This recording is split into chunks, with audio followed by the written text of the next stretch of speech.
All right, welcome everybody. Today we are out on the doorstep of Death Valley, headed down the Saline Valley Road, a national backcountry byway for a night of fall camping. Come along with us on this episode. It's going to be a great adventure. Santa Rosa Flats lies on the boundary of Death Valley National Park. It's a land of silence and ancient mystery, once inhabited by California's native peoples, long before the first European settlers arrived. Today, although the climate has warmed and the ancient people no longer roam these hills, the sense of the land remains much the same. Joshua trees still stand against the wind, the night sky still stretches wide and unbroken, and the vast emptiness still invites those who are willing to wander, to explore and discover. This is nature in its original form. But this landscape is not guaranteed. A mining company is now seeking new drilling permits in search of gold.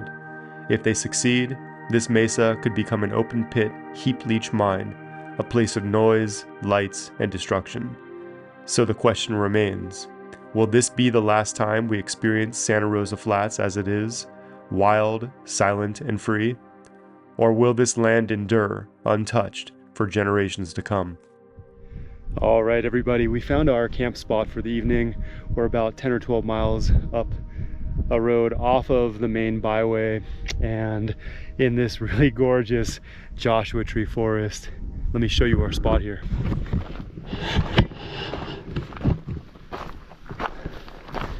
We're parked right here, kind of on the side of this wash. So pretty epic spot here, out here on the Santa Rosa Flats off Saline Valley Road. This area is super special because not only was it the home of ancient people who lived out here hundreds and thousands of years ago, it's actually now a very contentious area.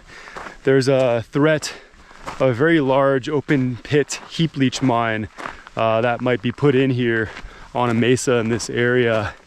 And so right now a lot of organizations are fighting to preserve the wilderness.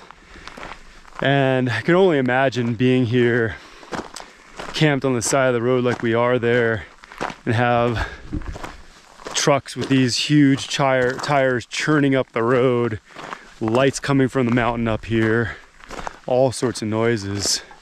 Because right now, if you stop and listen, it's absolutely silent.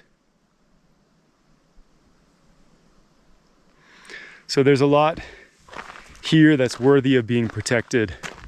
And so one of my goals is to share my appreciation of spots like this. And that many people might think otherwise, that it's just a barren landscape, but really there's a lot out here that's just so special and so much that's worth preserving.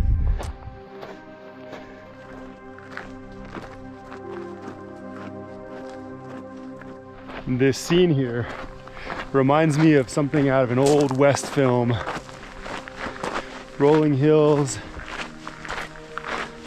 dotted by towering mesas,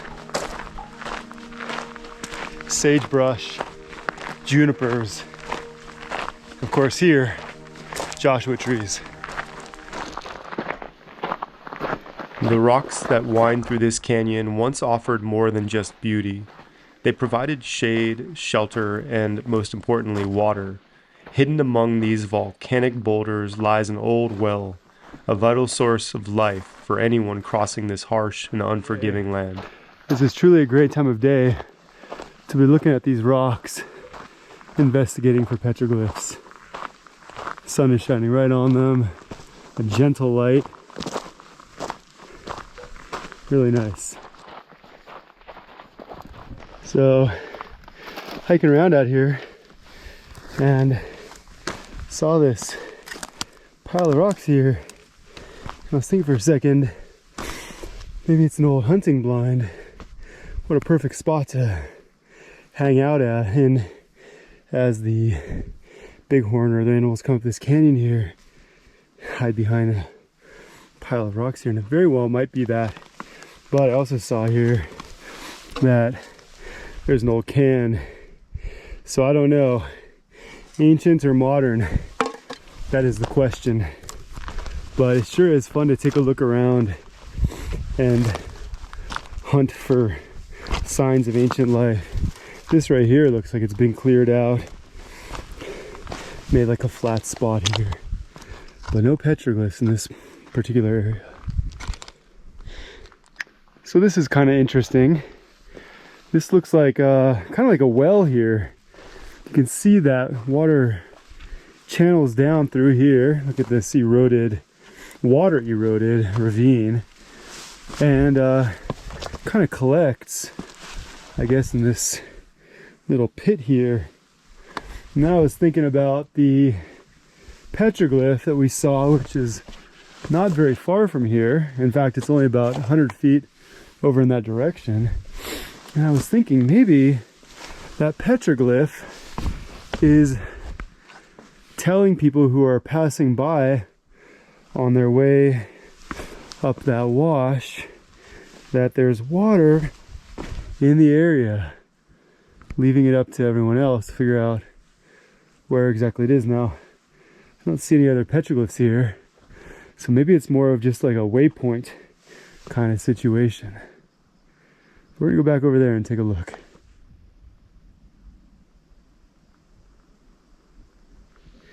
So yeah, I wonder, is this a map of this area indicating some kind of water?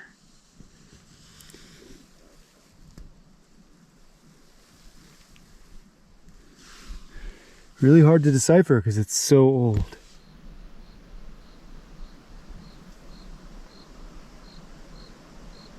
Check out this amazing camp spot here. You got the almost full moon up over there to the left. You have Telescope Peak off in the distance there, that tall one. What an absolutely incredible place to spend the night.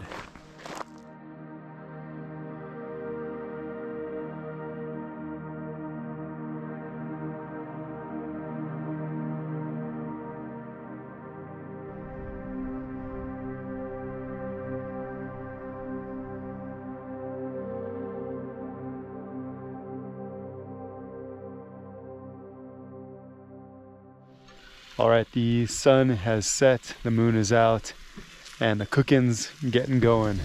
Let's take a look at what's for dinner tonight.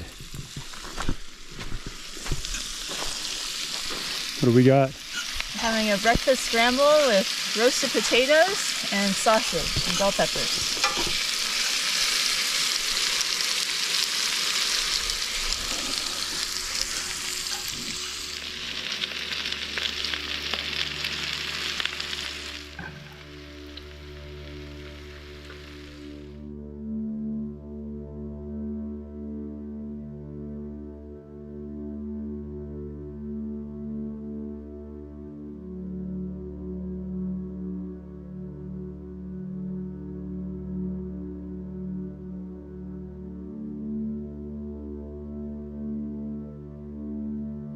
The next morning, as sunlight warmed the mesa, we rose early for the long drive ahead. Rather than retracing our path, we followed the road north, deeper into the canyon, winding toward the boundary of Death Valley National Park.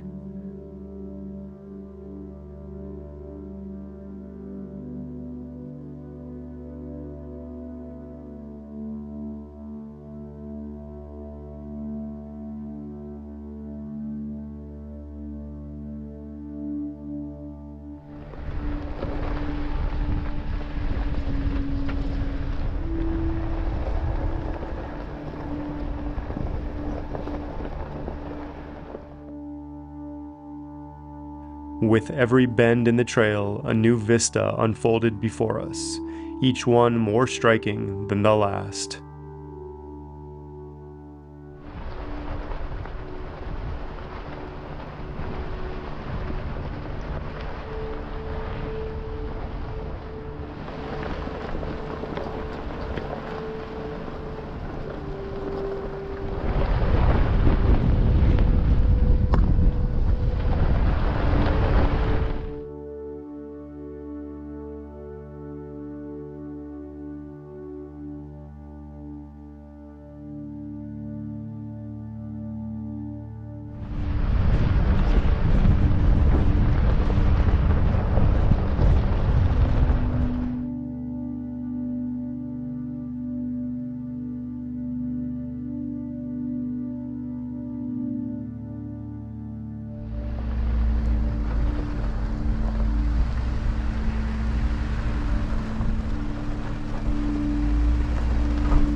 After nearly an hour of winding through the rugged wash, we finally reached the boundary of Death Valley National Park, relieved and exhilarated that the road had held together the entire way.